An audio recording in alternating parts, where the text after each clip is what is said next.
ಕಂಚಿನಡ್ಕ ಪದವು ಎಂಬಲ್ಲಿ ಕೋಟ್ಯಾಂತರ ರೂಪಾಯಿ ವೆಚ್ಚದಲ್ಲಿ ನಿರ್ಮಾಣಗೊಂಡ ವೈಜ್ಞಾನಿಕ ರೀತಿಯ ಘನತ್ಯಾಜ್ಯ ಘಟಕ ನಿರ್ವಹಣೆ ಇಲ್ಲದೆ ಶೋಚನೀಯ ಸ್ಥಿತಿಗೆ ತಲುಪುವ ಹಂತಕ್ಕೆ ಬಂದಿದ್ದು ಕಸದ ರಾಶಿಯ ಗುಡ್ಡೆ ಅಂತಾಗಿದೆ. ಬನ್ನಿ ಈ ಕುರಿತು ಒಂದು ವರದಿ ನೋಡ್ಕೊಂಡು ಬರೋಣ.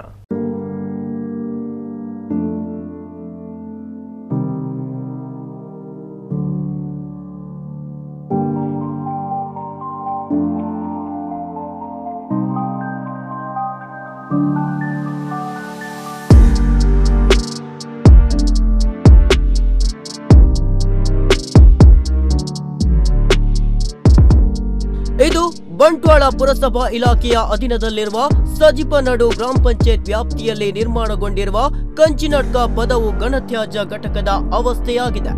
2005-6ನೇ ಇಸವಿಯಲ್ಲಿ ದಿನೇಶ್ ಭಂಡಾರಿ ಅವರು ಪುರಸಭಾ ಅಧ್ಯಕ್ಷರಾಗಿದ್ದ ಅವಧಿಯಲ್ಲಿ ಅಕ್ರಮವಾಗಿ ಕೆಂಪು ಕಲ್ಲು ಕಡಿದು ಗುಂಡಿಯಾಗಿದ್ದ ಸುಮಾರು 8.55 ಎಕರೆ ಜಮೀನಿನಲ್ಲೇ ಸರ್ಕಾರದ ನಿಯಮಗಳ ಪ್ರಕಾರ ಘನತ್ಯಾಜ್ಯ ಘಟಕ ನಿರ್ಮಾಣವಾಗಿದೆಯಾದರೂ ಸಮರ್ಪಕವಾದ ರೀತಿಯಲ್ಲಿ ತ್ಯಾಜ್ಯದ ನಿರ್ವಹಣೆ ಮಾಡುವಲ್ಲಿ ಪುರಸಭೆ ಇಲಾಖೆ ಎಡವಿದೆ ಎಂದು ಹೇಳಲಾಗಿದೆ.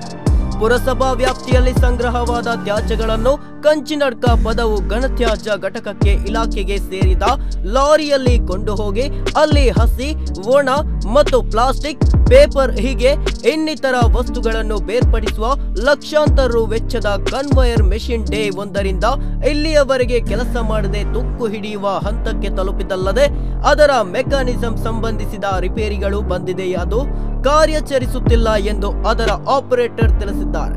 ಸ್ವಚ್ಛ ಭಾರತ್ ಕಲ್ಪನೆಯ ಕೇಂದ್ರ ಸರ್ಕಾರ ತ್ಯಾಜ್ಯ ನಿರ್ವಹಣೆಗಾಗಿ ಕೋಟ್ಯಾಂತರ ರೂಪಾಯಿ ವೆಚ್ಚ ಮಾಡಿದರೂ ಅದರ ಸಮರ್ಪಕ ನಿರ್ವಹಣೆ ಇಲ್ಲದೆ ಯೋಜನೆಗಳು ತುಕ್ಕು ಹಿಡಿಯುವ ಮಟ್ಟಕ್ಕೆ ತಲುಪಿದೆ.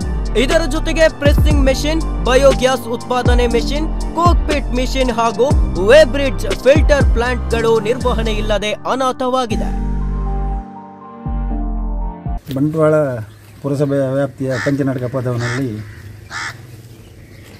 ಈ ದಿನ ಹಠಾತ್ ಭೇಟಿ ನೀಡುವಾಗ ಇಲ್ಲಿ ಯಾವುದೇ ಯಂತ್ರೋಪಕರಣಗಳು ಕಾರ್ಯನಿರ್ವಹಿಸುವುದಿಲ್ಲ.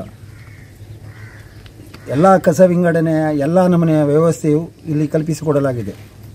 ಕನ್ವೇಯರ್, ಪ್ರೆಸ್ಸಿಂಗ್ ಮೆಷಿನ್, ಬೊಂಬತಟ್ಟೆಯಲ್ಲಿ ಆದರೆ ಕೋಕ್ಪಿಟ್ ಮಾಡುವ ಮೆಷಿನ್, ಗ್ಯಾಸ್ ಮೆಷಿನ್, ಗ್ಯಾಸ್ ಉತ್ಪತ್ತಿ ಮಾಡುವ ಮೆಷಿನ್ ಎಲ್ಲ ನಮೂನೆ ಇದ್ದಿದ್ದರೂ ಕೂಡ ಊಟಕ್ಕಿಲ್ಲದ ಉಪ್ಪಿನಕಾಯಿ ಆಗಿದೆ. ಈ ಬಗ್ಗೆ ಮೊನ್ನೆ ಸಾಮಾನ್ಯ ಸಭೆಯಲ್ಲೂ ಕೂಡ ಗಮನ ಸೆಳೆದಿದ್ದೇನೆ. ಇದರ ಬಗ್ಗೆ ಸೂಕ್ತ ಕೂಡಲೇ ಇದರ ವ್ಯವಸ್ಥೆ ಮಾಡಬೇಕಾಗಿ ಜಿಲ್ಲಾಡಳಿತ ಮತ್ತು ಬಂಟ್ವಾಳ ಪುರಸಭೆಯಲ್ಲಿ ಒತ್ತಾಯ ಮಾಡ್ತಾ ಇದ್ದೇನೆ. ಪುರಸಭೆಯ ಪ್ರತಿ ತಿಂಗಳ ಸಭೆಯಲ್ಲಿ ಅನೇಕ ವರ್ಷಗಳಿಂದಲೂ ಇಲ್ಲಿನ ತ್ಯಾಜ್ಯ ನಿರ್ವಹಣೆ ಮತ್ತು ತ್ಯಾಜ್ಯ ಘಟಕದ ವಿಷಯದಲ್ಲಿ ಒಂದಿಷ್ಟು ಚರ್ಚೆಗಳು ನಡೆಯುತ್ತಿವೆ ಬಿಟ್ಟರೆ ಇದನ್ನು ತಾರ್ಕಿಕ ಅಂತ್ಯಕ್ಕೆ ತಲುಪಿಸುವ ಮನಸ್ಸು ಯಾರು ಕೂಡ ಮಾಡಿಲ್ಲ ಎಂಬ ಆರೋಪಗಳು ಸಾರ್ವಜನಿಕ ವಲಯದಲ್ಲಿ ಕೇಳಿ ಬಂದಿವೆ. ಪ್ರಸ್ತುತ ಘನತ್ಯಾಜ್ಯ ಘಟಕದಲ್ಲಿ ಕಸಗಳ ರಾಶಿಯನ್ನು ಕಂಡಾಗ ಮತ್ತೊಂದು ವಿವಾದಕ್ಕೆ ಕಾರಣವಾಗಬಹುದಾ ಎಂಬ ಆತಂಕ ಕೂಡ ಎದುರಾಗಿದೆ. ಮನೆ ಮನೆಯ ಕಸ ಸಂಗ್ರಹಿಸಿದ್ದನ್ನು ಅದರ ಘನತ್ಯಾಜ್ಯ ವಿಲೇವಾರಿಯನ್ನು ನಮ್ಮ ಸಜಿಪದ ಕಂಚಿನಡ್ಕ ಪದವಿನಲ್ಲಿ ಘನತ್ಯಾಜ್ಯ ವಿಲೇವಾರಿ ಘಟಕವನ್ನು ಬಹುಶಃ 10 ವರ್ಷಗಳಿಂದ ಇದರಲ್ಲಿ 15 ವರ್ಷಗಳಿಂದ ಇಲ್ಲಿ ಕಸವನ್ನು ವಿಲೇವಾರಿ ಮಾಡ್ತಾ ಇದ್ದೇವೆ. ಇಲ್ಲಿ ಕಳೆದ 15 ವರ್ಷಗಳಿಂದ ಇಲ್ಲಿಗೊಂದು 5 ಕೋಟಿಗೂ ಹೆಚ್ಚು ಹಣವನ್ನು ಖರ್ಚು ಮಾಡಿ ಇಲ್ಲಿ ಮೆಷಿನರಿಗಳಿರ್ಬೋದು, ಕಟ್ಟಡಗಳಿರ್ಬೋದು ಇವುಗಳನ್ನು ಖರ್ಚು ಮಾಡಲಾಗಿದೆ. ಆದರೆ ಈವರೆಗೆ ಇಲ್ಲಿ ಯಾವುದೇ ಒಂದು ಗೊಬ್ಬರ ತಯಾರಿಕೆ ಇರ್ಬೋದು ಅಥವಾ ಇನ್ನಿತರ ವಿಲೇವಾರಿ ಕೆಲಸಗಳಿರ್ಬೋದು ಯಾವುದೂ ಈಗ ಸಮರ್ಪಕವಾಗಿ ನಡೀತಾ ಇಲ್ಲ ಇಲ್ಲಿ. ಇದರ ಬಗ್ಗೆ ಮಾನ್ಯ ಪುರಸಭೆ ಅಧ್ಯಕ್ಷರು ಇರ್ಬೋದು, ಅದರ ಅಧಿಕಾರಿಗಳಿರ್ಬೋದು ಈ ಬಗ್ಗೆ ಗಮನವನ್ನು ಕೊಡಬೇಕು.